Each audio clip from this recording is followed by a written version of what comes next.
सतत 3 दिवस पडणाऱ्या मुसळधार पावसामुळे मुरबाड तालुक्यात छोटे छोटे पूल साकव पाण्याखाली जाऊन शेकडो गावांचा शहरीकरणाशी संपर्क तुटला आहे. मुरबाड कल्याण प्रमुख रस्त्यालगत असणाऱ्या मुरबाड नगरपंचायतीच्या हद्दीतील विद्यानगरमध्ये पूर परिस्थिती निर्माण झाली होती. वाहने पाण्याखाली जाऊन घरात पाणी शिरले होते.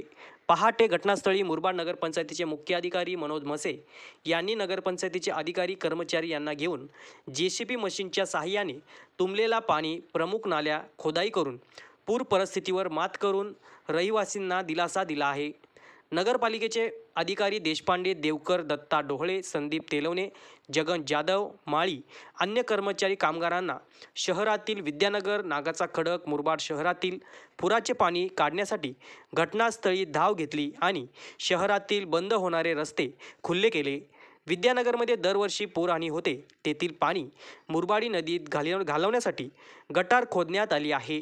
परंतु विद्यानगर, कल्याण, मुरबाड, माळशेजघाट रस्त्यालगत गटारीचे निकृष्ट केलेले काम, उभ्या राहत असलेल्या इमारतींचे बांधकाम यांच्यामुळे यंदाही विद्यानगरला पूर परिस्थितीला सामोरे जावे लागले. मुरबाड म्हसा रोडवरील प्रमुख नाल्यांचा पाणी रोडवर आले होते. म्हसा रोड, शेळकेपाडा, मुरबाड शहर, विद्यानगरचा येणारा पाणी MECBच्या कार्यालयालगत असणाऱ्या 30 फूट नाल्यातून मुरबाडी नदीपात्रात जात होते.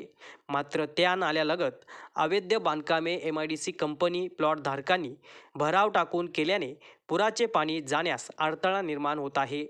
गौरव शेलार, YML न्यूज, मुरबाड.